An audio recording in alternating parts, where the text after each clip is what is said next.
introduce yourself first, or Yeah, that's cool. okay. Hello, I am Domiana. I am a two-time best-selling author turned somatic coach and mindfulness expert and international speaker, mom of three, the whole shebang.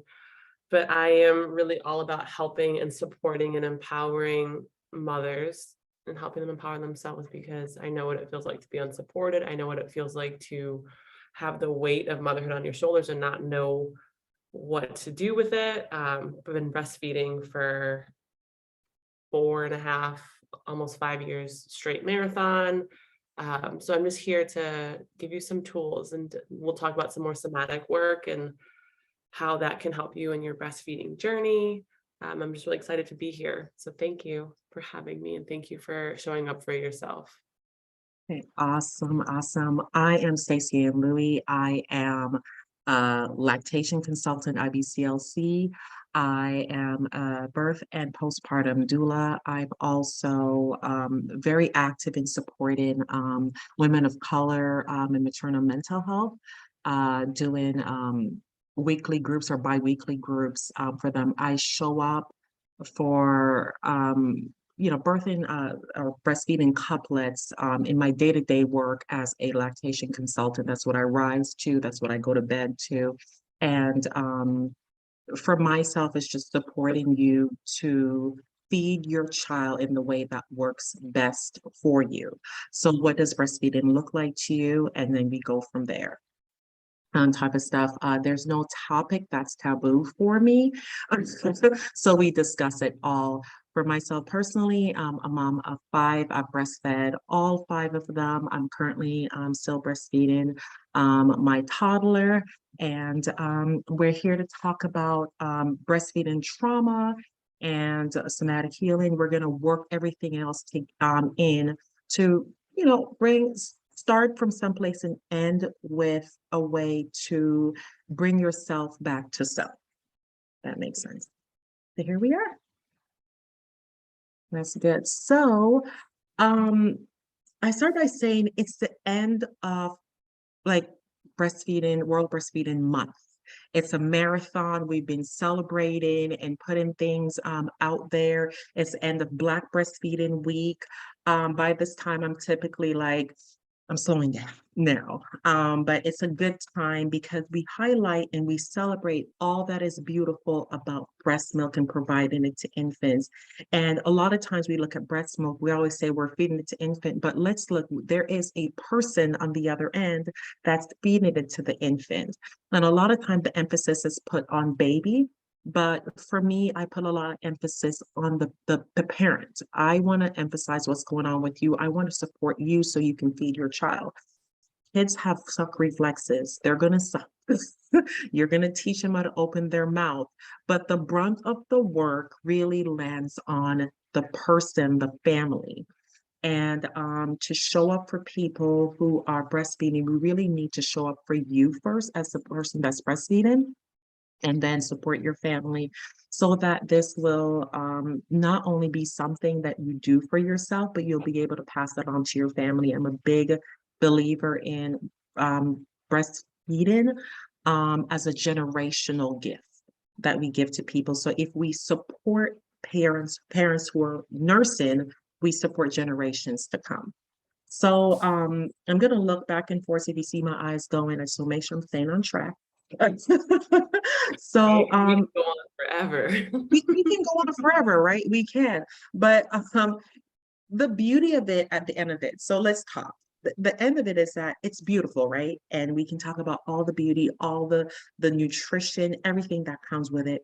But the reality is when it comes down to feeding, some people have pain, they have feelings of anxiety, feeling just lack of basically support when it comes on to nursing. That is what they think of. That's what comes up in their mind when they think about lactation.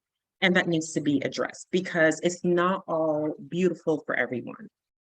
Itself. And that's where the trauma comes into breastfeeding. And Oh, I thought somebody said something. That's that's where the trauma comes in. I don't know if yourself, you speak to lots of women from or people from day to day who nurse like yourself, and I'm sure they share, as I call, battle story. Yeah.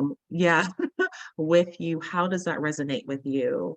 Um, Yeah. itself. So, I mean, it resonates, right? We all have these battles that we're fighting. There's always some obstacle or Yeah, a speed bump or like a roadblock or something that kind of stands. I'm not going to say it stands in your way, but it's in between you and like that finish line, that goal that you have for yourself, whether it's whatever goal you set up, whether it's, for the first 3 months, whether it's a year, 6 months, whatever goal or idea or vision that you have for breastfeeding.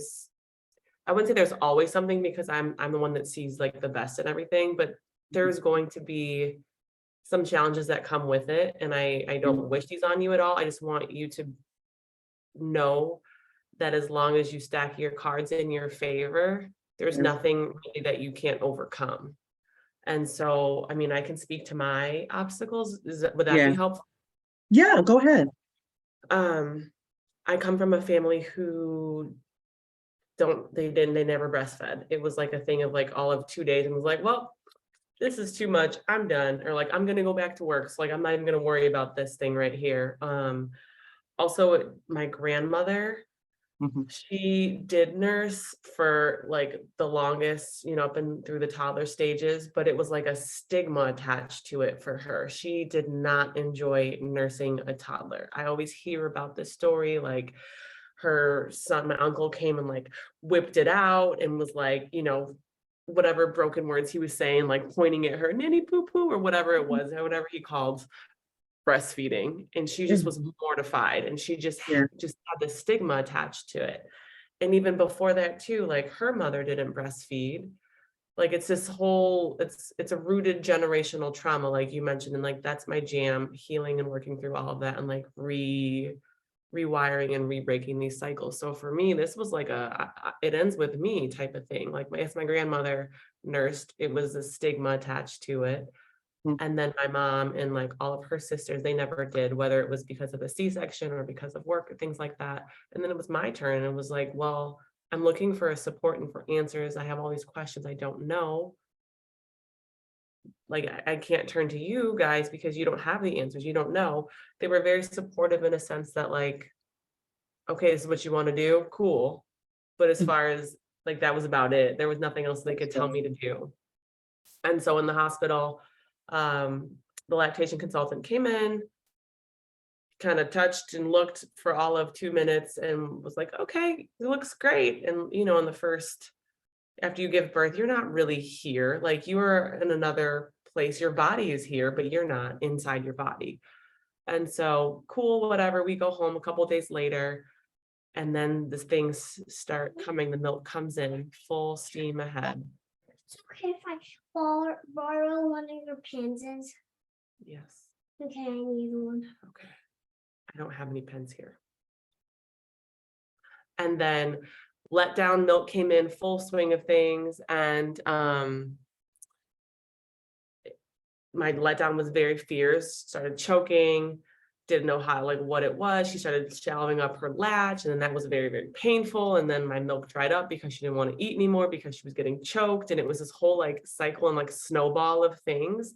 So I pretty much had dried up. I went to see a lactation consultant. Thankfully, I knew that this is what I wanted to do. I knew ahead of time and had planned like to have an IBCLC in my back pocket just in case. And I ended up calling and like I was there every day for like 2-3 weeks. Pretty much it seemed like we would do ways and all the things, and they gave me medical grade pump. We had like power pumping and different herbs and different techniques. And it was Mhm. these little small subtle changes that made the world of difference. And I'm not shocked by this because this is with anything that creates massive transformation. It's these little small subtle changes that really yield this beautiful, beautiful outcome. And so just learning some different tips and tricks and different positions to feed, and like with this dedication and this persistence and with the support, really, someone who was Yeah, knowledgeable, who knew, and who could help me.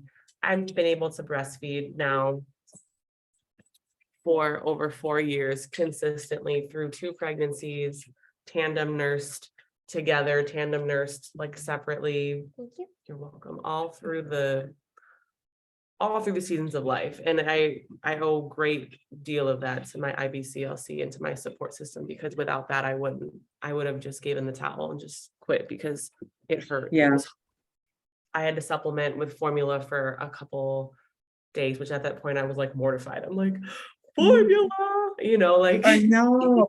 I deal with parents a lot who are just like, I can't believe this is where it's come to. And we talked about it, in another thing that we talked about, like it is hard when you have your experience, your reality doesn't match up with what you wanted and your desires, I should say.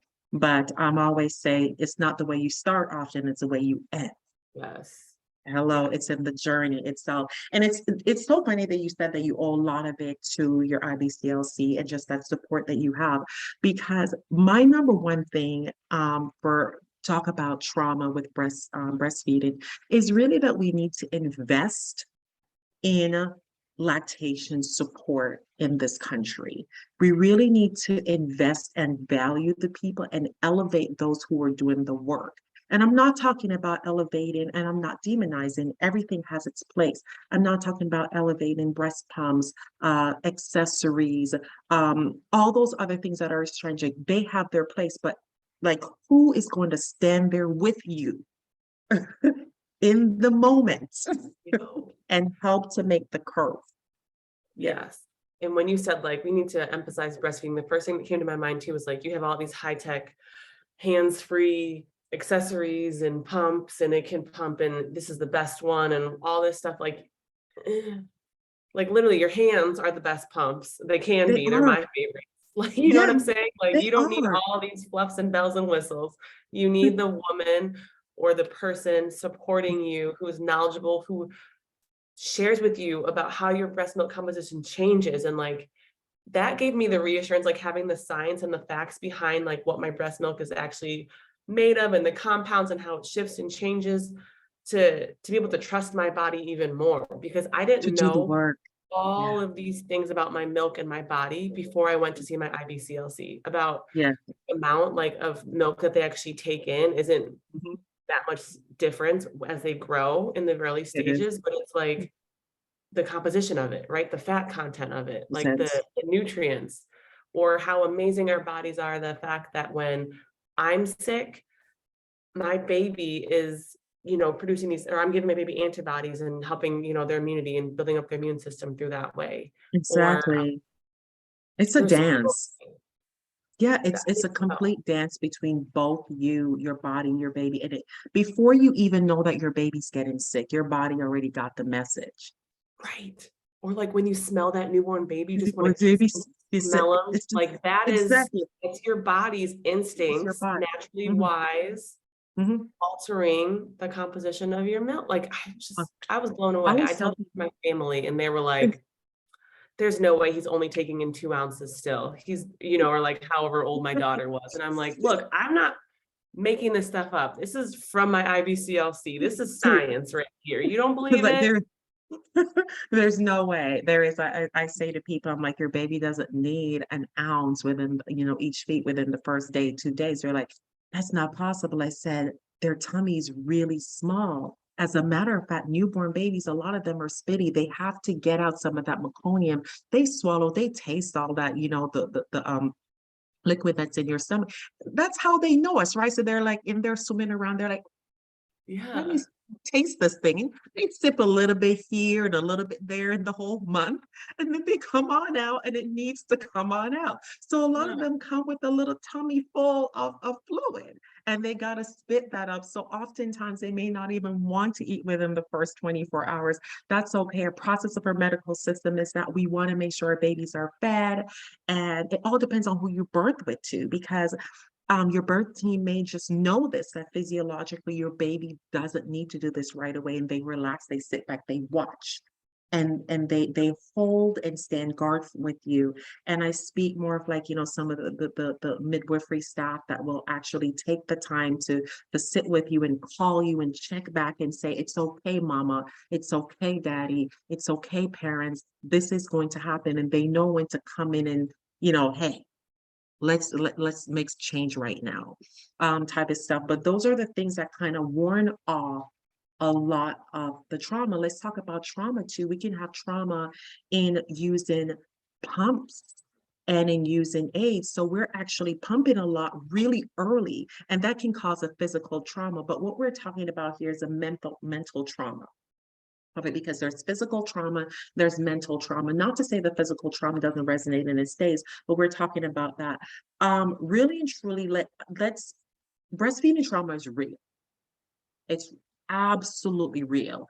And I want to validate that for the person that's sitting there and is told that, no, just move on, or I don't want to hear your story again, or they feel scared and they're thinking about doing this again and they don't know. It is real.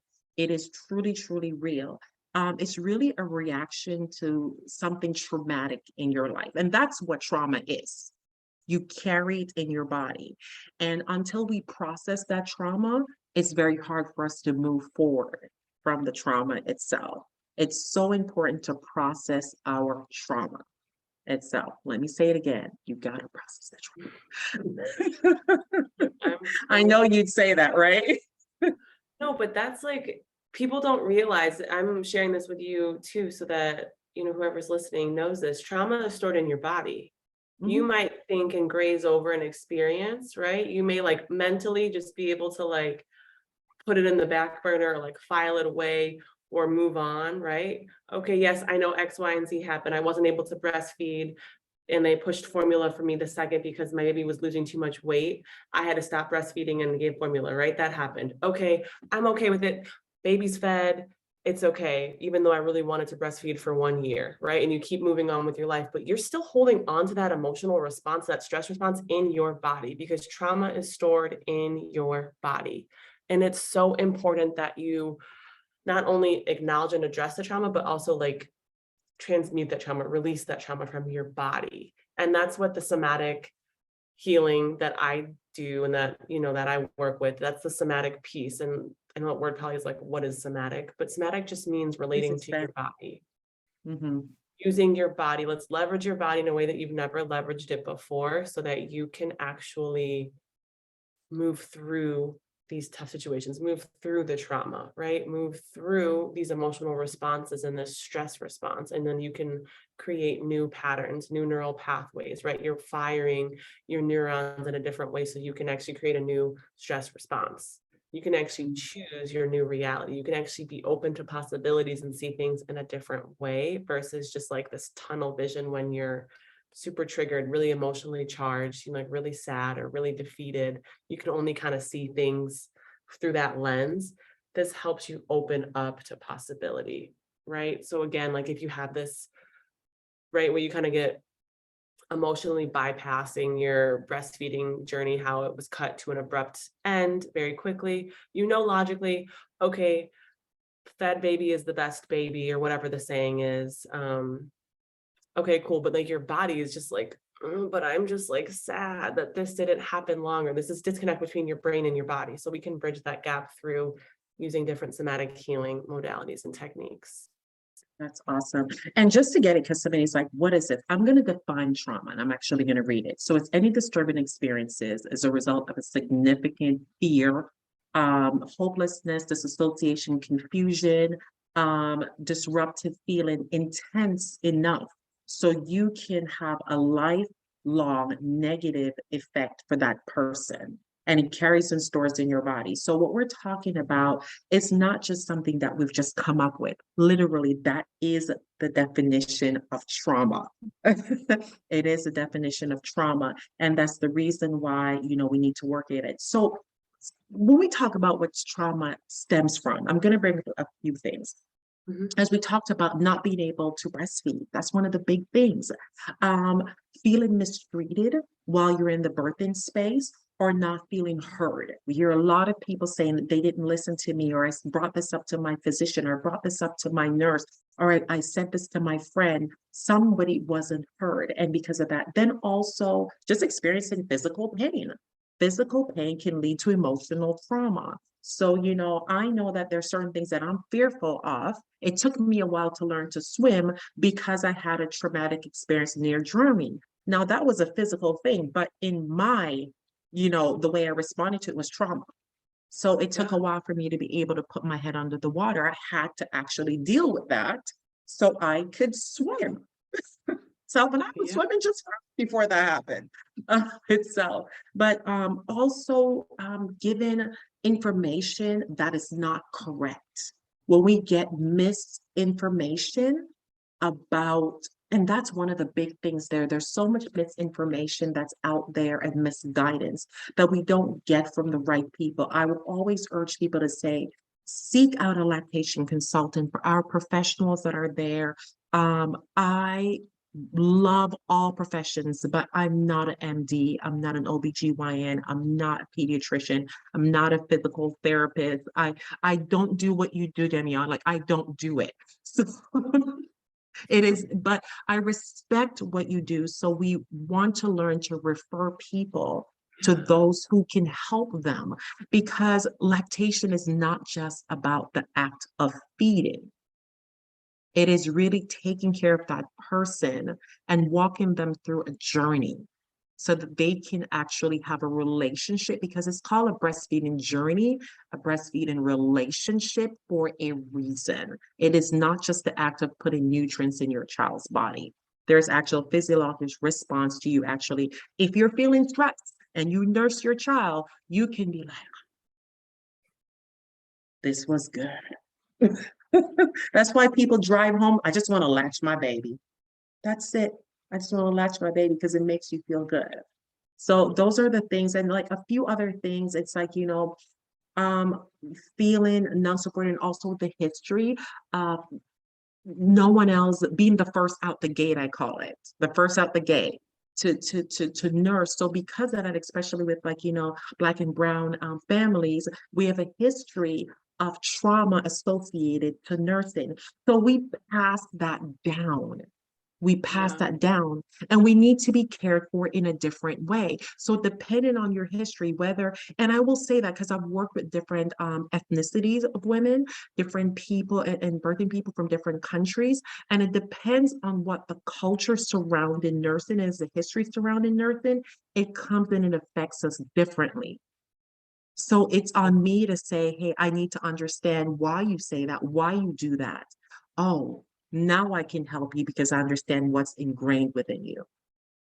That's such a beautiful point. My husband is from Senegal, so Western Africa. And so when I go to the motherland, I see all these women just casually just breastfeeding, and it's just this beautiful thing. And it's just, that shifted my perspective on things too, even though I already was like, nursing for, a year or whatever. But then I bring it back to being Black in America and how generationally this is just rooted in slavery, in this like stigma attached to, feeding the master's children. And that is, it's, so part of me is just like, angry about it. But the other part of me is just like, this is such an empowering and beautiful thing to be able to transmute that anger into empowerment, or that anger into like just embracing and just being confident and finding this joy in this thing, because it really is a beautiful and powerful thing. If you think about it,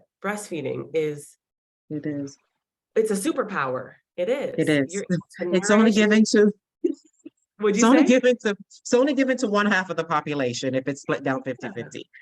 Yes. And the fact that we get to nourish, comfort, grow, right? We help this human thrive and develop and give them everything that we possibly can.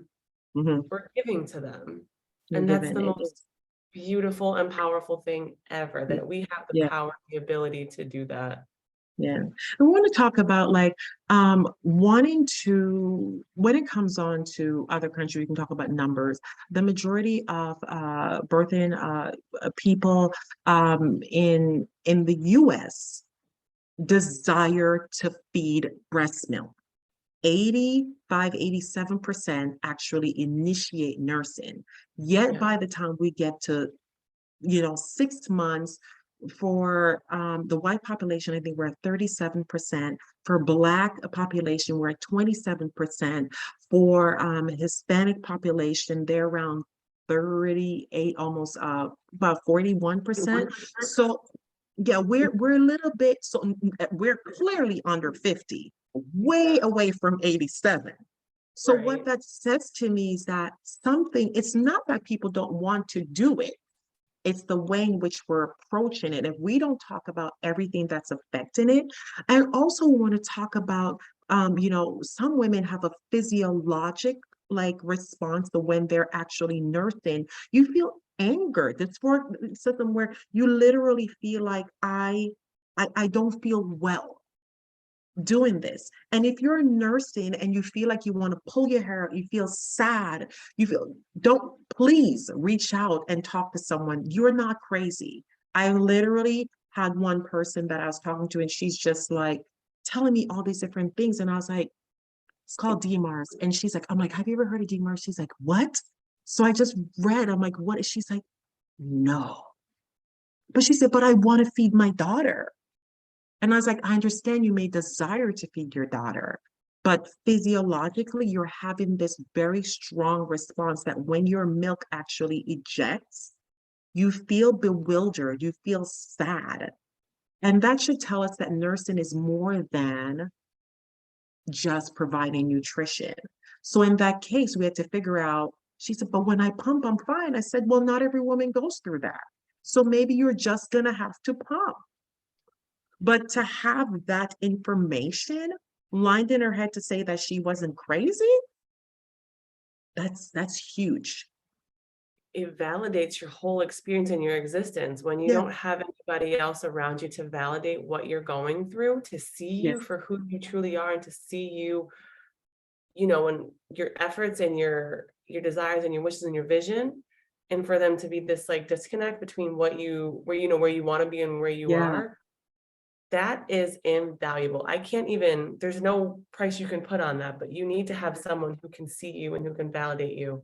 And again, I had that too, because when I was pregnant with my second, nursing my first, I Yeah. had this like pins and needles feeling. I wanted to just like smush her and just, it was just this weird thing, right? Yeah. Yeah. And And you're just like, what is this? I'm like, why do I want to like toss her across the room? And that sounds Yeah. awful to admit this, but like there's no Yeah. shame here, because No, this is that's hopefully the reality. someone else who feels this too. Like it was just this Yeah. weird thing going on when I would nurse my toddler, but it was my body telling me like, look, we're doing a lot of work in the womb right now too. Maybe we need to, like you said, pump or do something else different.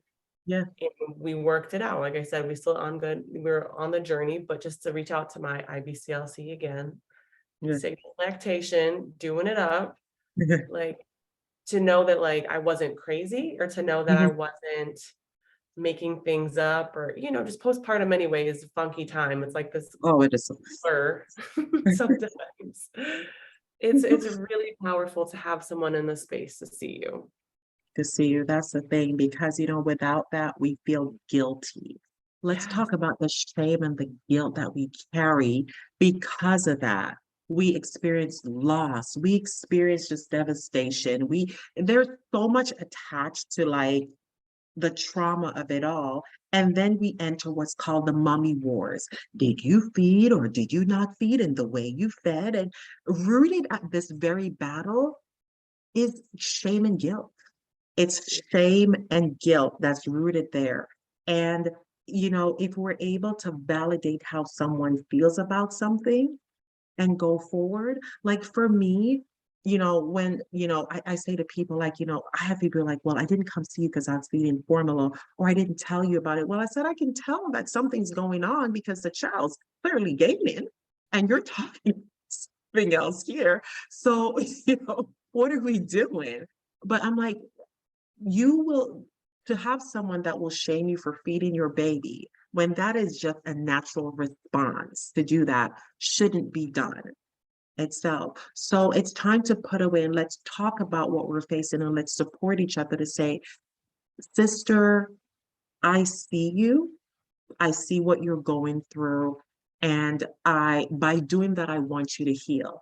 And then what I want you to do, Domiana, is really bring us to center here in some way and talk to us a little bit more about somatic healing and how we can experience this for ourselves. Maybe you can do something to help us. And then, hopefully, if someone is seeking this a bit further, they can say, hey, I know someone who can. Because I can do the lactation part. We can talk, we can do all the stuff, we can process in different way, but there's many ways to heal it. There's many ways to it. And I love what you have saying because it's a journey and I want people to feel whole. Yeah, and I want you to feel supported. I don't want anyone to feel like they are ever alone in this, because you're not.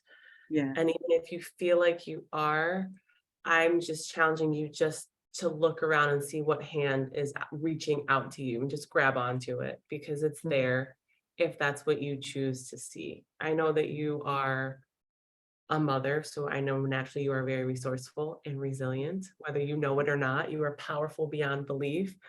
But use your resources, okay? Use them, because you don't have to do this alone. And as far as any shame or guilt or any of these funky emotions that keep coming up, it is an invitation for you to come back to your body, right? Home. This is exactly where all of the magic happens, right? Not in your head when you're overthinking and stressing and have this anxiety and this angst just like washing over you, where you just can't shut off your mind, right? Get out of your head and get into your body. Connect with your heart, connect with your womb space. Put my hand over my belly button, right? This is powerhouses. These are energy channels. You are a portal, you are a vessel for life. You bring life through to this side. Again, you are powerful beyond belief, just because you're able to do that. Simply because you're able to do that. So feeding your baby is the next natural step that accompanies that. Not saying it's easy, but it's a natural progression of events. And it's an invitation for you to really come back to your body, to have this trust, to have this appreciation for your body, even if it doesn't look like what you want it to look like, what it looked like before you got pieces here and there and hangs and all this stuff and stretch marks. It's okay. There's appreciation for your body, because your body, she has been so wise in the formulation, the growth, the birth, and the nurturing of your baby. And so there is nothing else more important than that, first and foremost. Coming back to your intuition. I know your intuition gets stifled again when you're up in your head with all the information overload, all of the,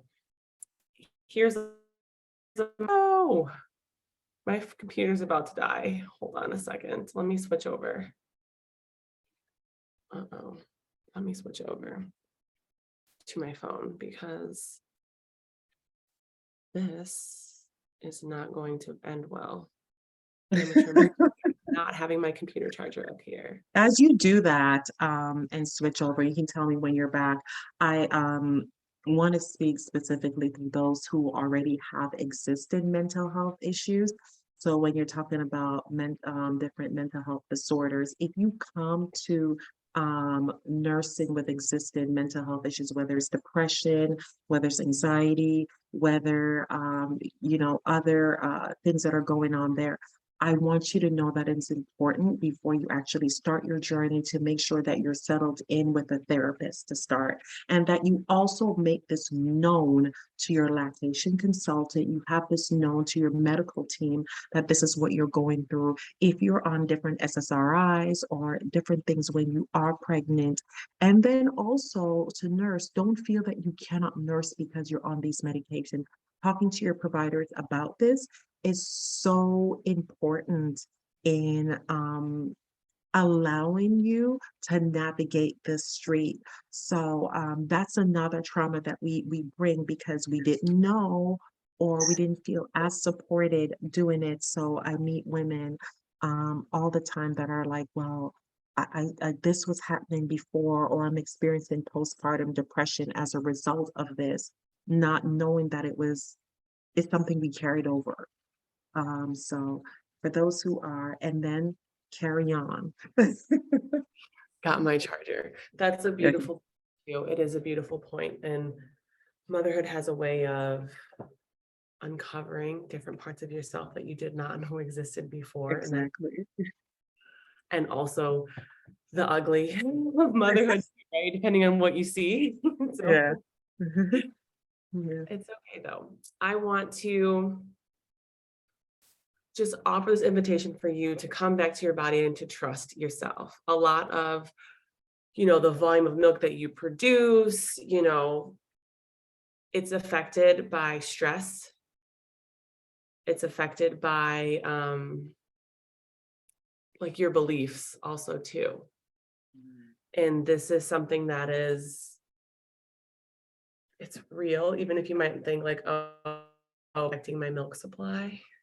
It's like, oh, they are though, right? Because it's an underlying trauma. It's an underlying emotional response to different, did you hear me? Different events or Yeah. different stressors in your life, whatever it is. So I want to just guide you guys through a somatic experiencing with me, just so that you can get out of your head and come back into your body. And I know, game changer, if you are pumping, if you are breastfeeding too, if you stop looking at the output, if you stop looking at what is actually in those bottles, or like stop monitoring and tracking and getting hyper fixated on all the aspects of lactation, right?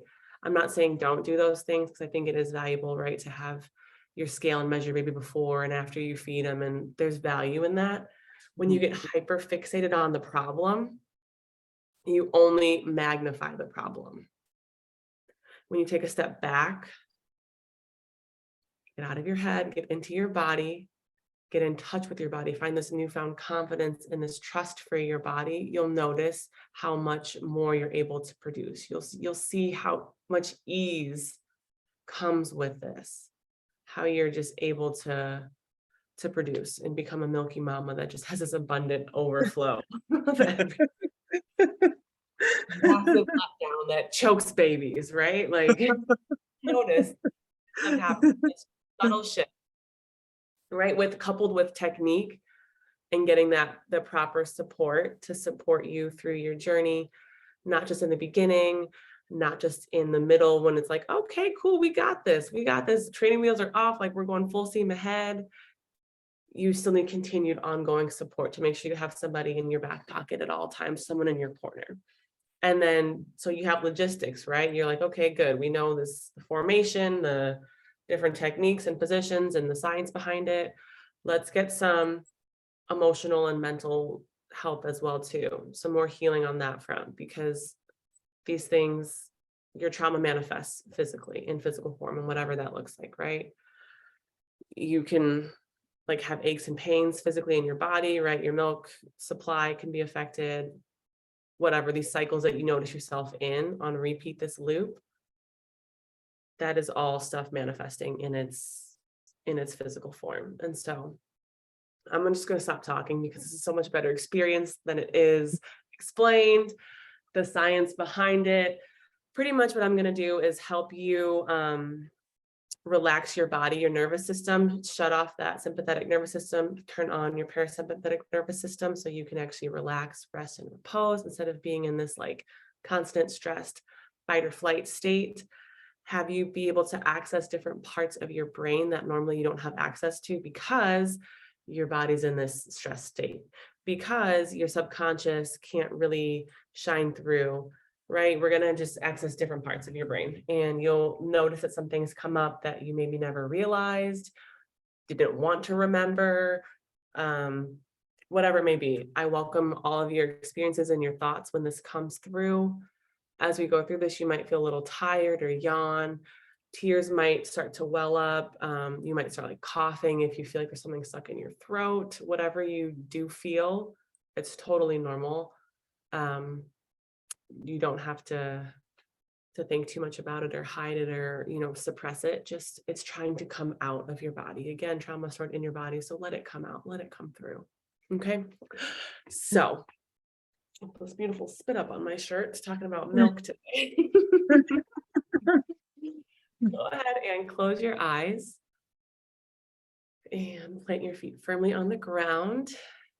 Maybe if you want to lay down, just get comfortable here. We're going to do a quick drop in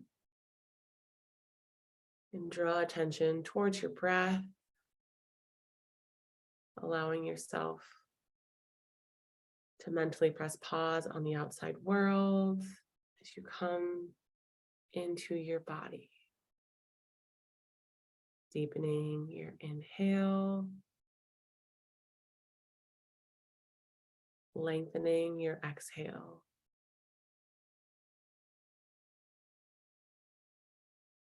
There's a mile a minute, those thoughts are running through your head. All these doubts and fears keep showing up. Overthinking and overthinking. This need to control everything. And hyperfixated on the problem. All of that or some of that may be true for you.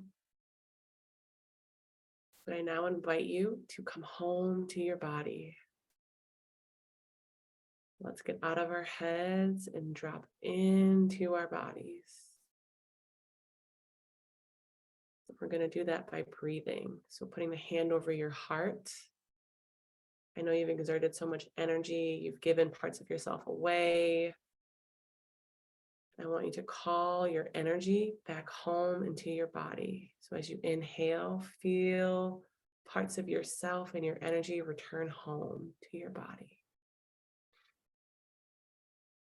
Maybe you imagine everything sucking back to you, magnetized towards you, parts of yourself that you once have lost, your energy, your time. Bring that back home. And as you exhale, let go of anything else that's been weighing you down. People's expectations, other people's baggage, problems. Let that go. So when you exhale, feel a little bit heavier. And when you breathe in, you feel that lightness.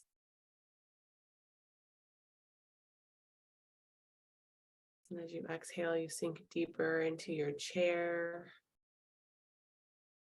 because you're letting things go. So you can relax your body, drop your shoulders, kind of melt into your chair.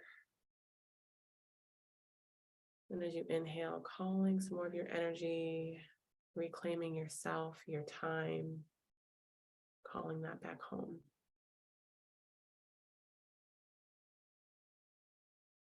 Go ahead and open up your eyes when you're ready. And we're going to begin tapping. This is the EFT, Emotional Freedom Technique. So you're going to take this karate chop point and start tapping on the side of your hand, the pinky side edge. Doesn't matter which one. You're going to just repeat after me, all right? Even though so hard to stop overthinking. It's hard to trust myself. It's hard to trust myself. But I love and accept myself anyway. And I love and accept myself anyway. And even though there's so much information out there. There's so much information out there. I get on information overload. Analysis paralysis. But I'm learning to trust myself a little bit more. And even though it's hard to listen to my intuition, It's hard to listen to my intuition. Where my mind is filled with shame and doubt, And my mind is filled with shame and doubt. filled with anxiety, It's filled with anxiety. fear. Here, I am learning I'm learning to trust my body. to trust my body. Top of the head. Taking a big deep breath here.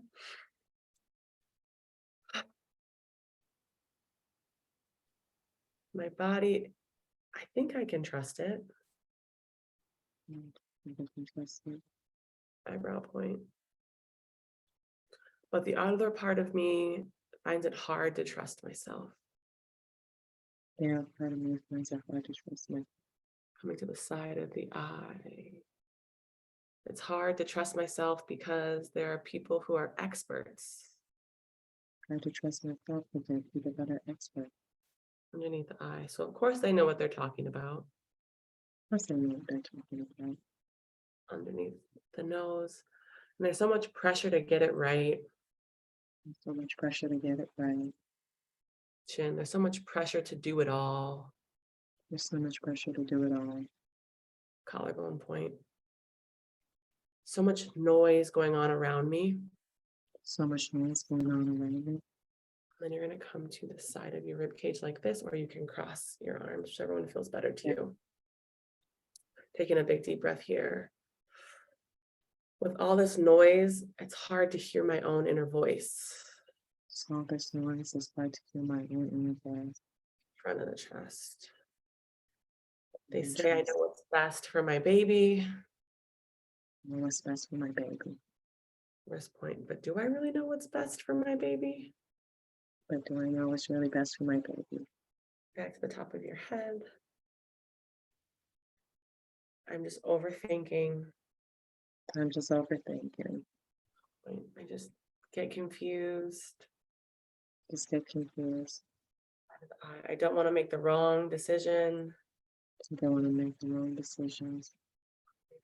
I don't want to fail or mess up. I don't want to fail or mess up. Underneath the nose, taking a big deep breath here. It's so hard for me to be at home in my body. It's so hard for me to be at home in my body. And for me to actually listen. For me to actually listen. Listen to my body and my intuition. Listen to my body and my intuition. Right of the rib cage. And I get very stressed thinking about everything. I get very stressed thinking about everything. The chest, it's so overwhelming. This is so overwhelming. Wrist point. Just want to do what's best. Just want to do what's best. Go ahead, stop and close your eyes. Take a few deep breaths here.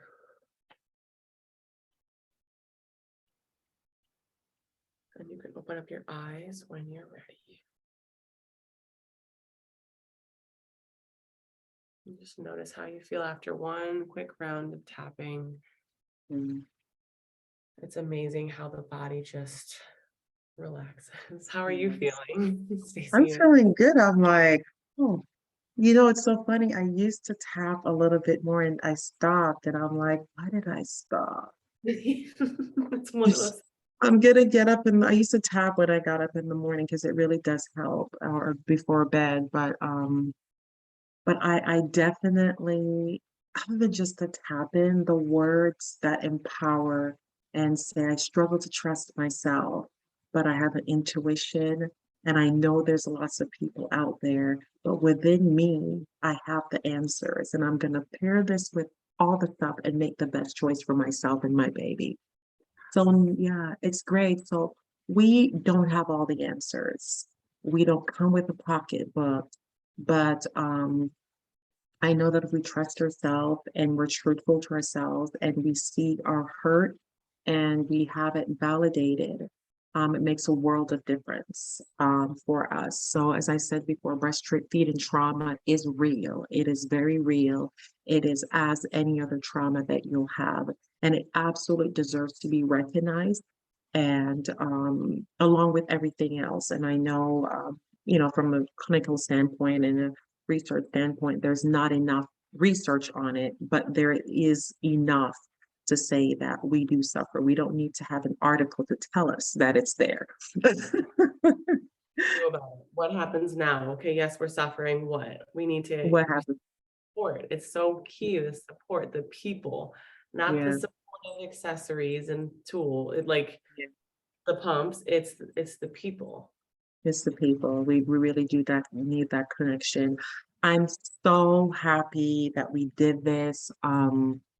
Thank you so much for sharing this time with me. And we could talk a lot more about this and expand, but we only get so much time. Go ahead. Because I like to, that was like, we kind of tapped on the negative, and I don't like the word Yeah. negative. Tapped on like the funky parts that don't really feel Yeah. that good. So Okay. like we've cleared that out of our bodies, like we've released that from our bodies. So now we have this empty space. What do we want to Yeah. fill that?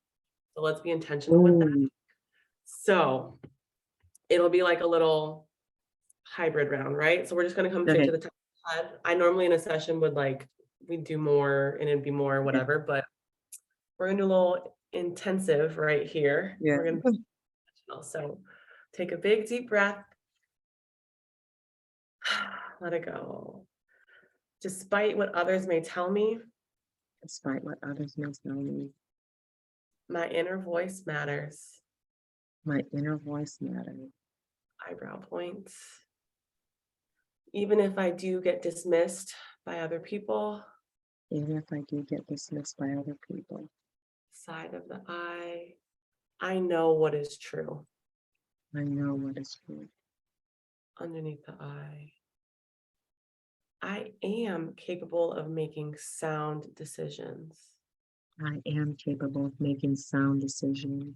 Underneath the nose, I am capable of doing what's best for me and my family. I am capable of doing what's best for me and my family. Coming to the chin, despite all the outside noise and chatter around me, Despite all the outside noise and chatter around me, I trust myself. I trust myself. Collarbone points, taking a big deep breath here. Releasing. I am powerful beyond belief. I am powerful beyond belief. Side of the rib cage. I mean, look at me. Look at me. Front of the chest. I am powerful beyond belief. I am powerful beyond belief. Wrist points. I hear and trust and listen to my intuition. I hear and trust and listen to my intuition. Top of the head. Even when it's hard, I got this. Even when it's hard, I got this. Eyebrow point. And I know that I am made for this. And I know that I am made for this. Side of the eye. That is undeniable. That is undeniable. Close your eyes, take a few deep breaths. Put the palms of your hands together and then rub them like you're starting a fire. Feel that heat build, that energy, right? This energy that was lying dormant in your body, it's now awakened and activated. Place the hands over your face as you inhale. And exhale, drag the fingertips down your eyebrows, eyes, cheeks, jaw, chin, throat, heart. Taking a big deep breath here. And open your eyes when you're ready.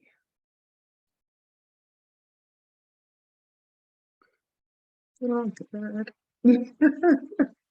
I do. I feel all good. That's the stuff. Yeah, this is so good. Thank you for stopping me and saying, let's fill it up, because we emptied, right? We emptied that up. And I was like, I'm so happy I emptied all that negative energy. So now let's fill it up with the things that are within you. If we didn't take anything else, we literally fill ourselves back up with the very things that are within us. You know, we are powerful. We have things within ourselves And it's so important that we hold on to these things that we have within us and lead with that first. Lead with that first. That's the stuff. As I said before, I wish we had all the time in the world, but you know, time is a thief, right? So we got to lead with it sometimes. So thank you so very much for watching us, being here with us, sharing time with us, everyone. And again, I'm Stacy-Ann. I'm a lactation consultant, doula. I show up for parents in ways, mostly as a lactation consultant, but always as a support base for you to achieve your goal of what you love to do when it comes on to feeding your child milk. And then you can go on and lead out for us. Domiana. You can find me at kdomiana.com and on Instagram, kdomiana. I am somatic coach and mindfulness expert, 2-time bestselling author of Help My Husband's Hardly Home, Help I Need a Break from Motherhood, supporting and empowering women to empower themselves. Everything that we did today is self-healing, right? I didn't do anything crazy, right? I am the vessel. I am just the catalyst for your unfolding and your transformation. And if you really enjoyed this, I hope that you take this and cultivate this into a daily practice or some consistent practice, right? If you just want to pick one point and tap, please do. And reach out if you need any support or if you want to continue this conversation, if you want to learn more about what somatic healing and different somatic modalities are, because this is just one of the many tools that I use. I'm here to love up on you and to help you, get you where you want to be. So that's awesome. That's awesome.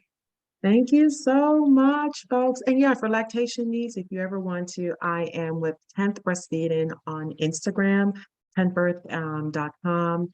Go ahead. I'm available anywhere that you have some type of internet service, or if you're local, you can always find me.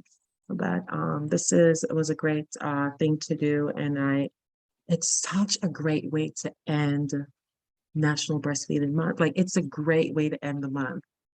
Thank you. Like, you literally helped me to fill my cup today. That warms my heart, and Yeah. I'm good too. This fills me up. This lights me up. So thank you. Okay. Awesome. Awesome. Awesome. This is stuff. Love you. Love you.